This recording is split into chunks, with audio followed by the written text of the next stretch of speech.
Good afternoon, artists. Hey, today we're going to talk about mail art because I have been making a lot of mail art. So I have been doing these crazy toilet paper rolls just for fun and humor because, people are hoarding it. It's very strange. And I did like little painting and then wrote, in case of emergency, use this. And it's like a postcard. So then on the back, I have a little description, mail art, what it is, what it's about, and it's to create humor and just help us pass along a word of encouragement to someone else. And then the address and the stamp will go right here, and you can just put this in the mail like a postcard. So we all need to be encouraged these times when we're practicing, social distancing, and so it's just a good way to encourage someone. I have a lot of friends that actually live alone, and so that's what I've been doing. I've been creating lots of different cards. I just had all these postcards laying around my house, and then what I did is I just painted on top of them, and then I can write a little note on the back, and I can stick them in an envelope. Well, I thought you guys probably know people that could use a word of encouragement. Relatives, friends that maybe are alone or are just feeling a little blue. So you can draw them a picture. But we're going to talk about mail art. So mail art is actually something that's been around for a long time. Artists have been doing it for forever. Basically, any kind of art that you send in the mail is considered mail art. Here are a couple other ones that I've been doing, and I've been using all different kinds of material, from paint to chalk to these are colored pencils, anything. But when the artists first started doing this back, it really actually started after World War I. The Italians started it. They would use things that they would find, like cardboard. So you guys could actually use cardboard. This is actually from the lid of a pizza box. We just cut the pizza box to about the size of a postcard. It's about 4 inches by 6 inches. It could be anywhere around that. Basically the size of an envelope. I don't know where my big envelope went. Anyway, the one thing I want you guys to think about is which side are you going to put your art on, and then you need a side that has the address that you're going to send it to and a place for a stamp. You can put your return address up here if you would like. You don't have to. I like that this box was orange, and it says here family tradition since 59. So I'm going to use that actually in my art.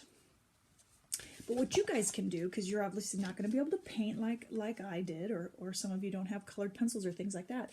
But the great thing about mail art is you can make it out of anything. You can use stamps or stickers, anything that you might have laying around the house to decorate a postcard, even a piece of cardstock you could use, cereal boxes, those food boxes we were talking about, cut them out about that size.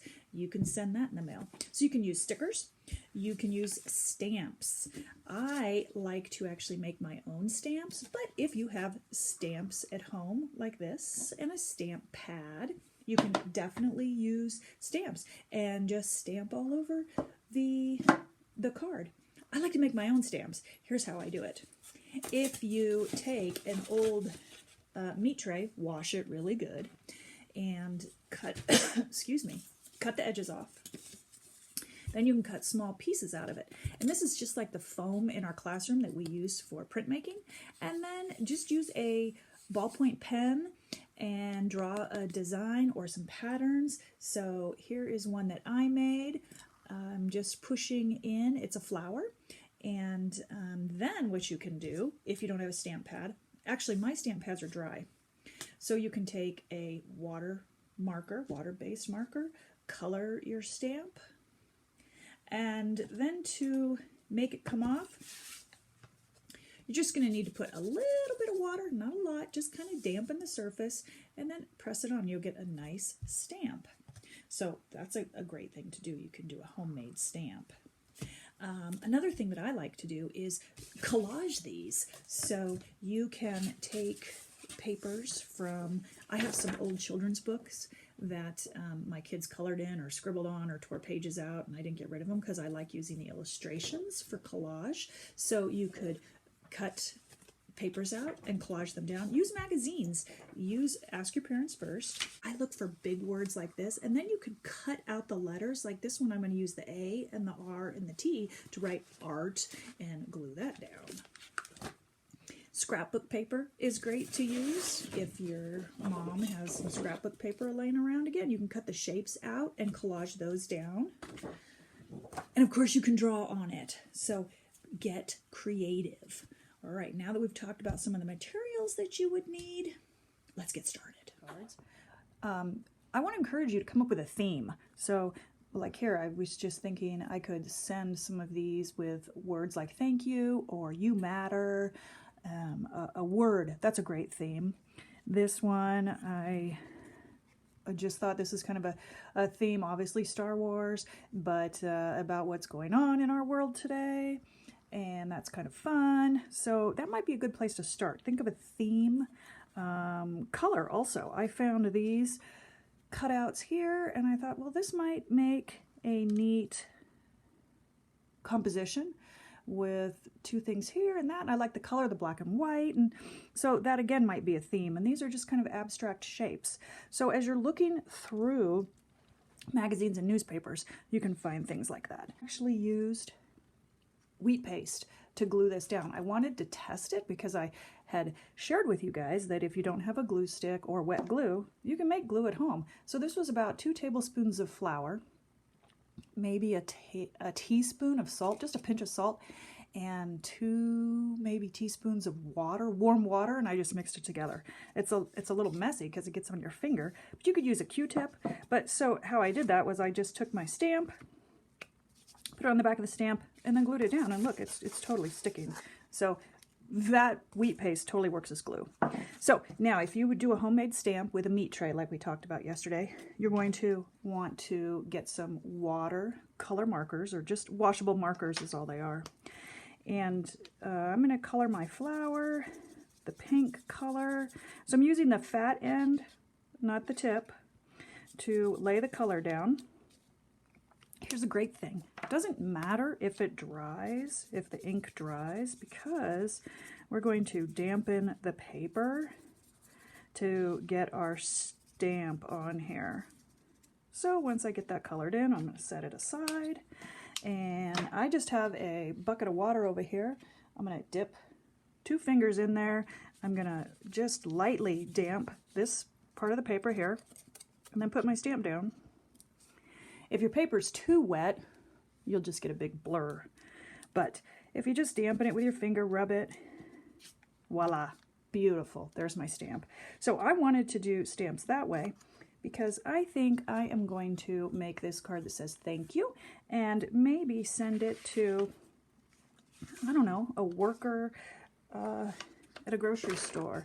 I can send it to a grocery store for all the workers there. So I just took a scratch piece of paper. I did my stamps. I'm going to cut them out. And these guys are going to be a border. So remember to cut neatly. But as I was thinking about my overall design, I thought it would be nice to have something that kind of anchors it or creates unity here on this piece. And then I found these words from a newspaper. Just cut them out from a newspaper. As you're cutting those letters out, think about how you're cutting your shapes. Also, artists, cut neatly. K's were actually very hard to find. That's why my K is so small. But I'm going to start here first by laying some color down. I'm going to use my naked crayon, and I'm going to just put some red here. I love the texture of the cardboard. It's kind of fun. If you have markers, you could color it with markers. You could use paint, whatever you have. And I'm just laying some color in just to create a little bit more texture, make it more interesting. And I'm going to trim these guys up. Again, I want this to be neat. You know, it's mail art. It's fun. It's just to encourage. But we still want to work on our skills. Let's see, I think they're going to go better this way. And I'm going to put them, like I said, in all 4 corners. And then I'll do my letters here like this. So I think this is going to look really cool. All right, now remember when you glue things, artists, you always want to put the glue on the shape you're gluing. I'm going to use some of my paste. I just dipped it in my finger. But you always want to put the glue on the shape you're gluing. That way you can get the glue all the way to the corners and you won't mess up your background piece. And then I'm just going to lay that right down there. Now I have a little bit of that wheat paste on my fingers, so I'm just going to wipe it off with a paper towel. But that is actually a pretty inexpensive and cheap way to make glue. I read it on the internet. I wasn't exactly sure if it would work, and it works. So voila, there you have it. I'll use a glue stick for this one here and just keep working. I want to neatly place these on each edge, and then I'll do my letters. All right, so I finished gluing all these ones down, got my design, what I wanted to say, my theme. I think I'm going to end it by adding a black border here. Remember, we want to create unity too. Think of this as a finished piece of art. So even when you do your collages, we want to do things that would create unity. So I'm just going to do this fun kind of swirly line border with the black marker, because the black just adds a little bit more solid color, makes things pop. And I think I might be done with that. Maybe I'll add an exclamation mark right there, and I'm going to throw my initials right here in the corner. This is ready to go. Now on the back I can say who I want to send it to. So one other thing that I like to do before I put these in the mail is I actually used on these guys packaging tape. So if you care about your design, or you have collaged pieces, like this one was, you know, a collage, so I put some packaging tape on here just to make sure that those pieces aren't going to rip off in the mail, and then flip it over and wrap the tape on the edges. So my last design, I'm just going to take this postcard here and just do something quick. I thought this would be a fun theme, a play on words. What if we did something like a cup of coffee? And remember, when we draw cups, they're rounded. I'm going to give my little cup some feet here, and I'm going to give my cup some eyes, and maybe he's looking over here at his friend.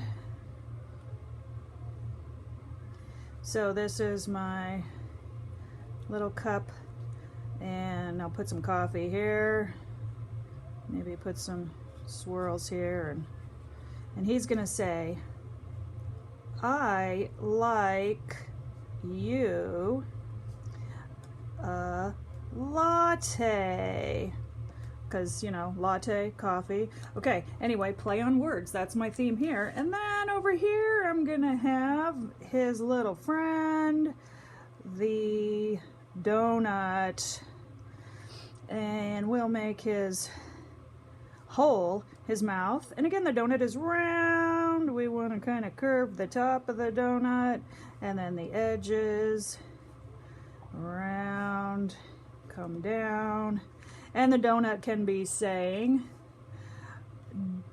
donut, you know I like you too. And then I can color that all in, and voila, I have another one. Send it in the mail. So get creative, artists. Have fun making some mail art, thinking of people that you can encourage, thinking of a theme, and then creating unity within that theme, maybe making borders, creating edges, using words, collaging, drawing. And here's what I want you guys to do. Every single photo that you post of any art that you make during this time on the page under the comments, I will send you one of my mail arts. All right, have fun creating mail art, artists.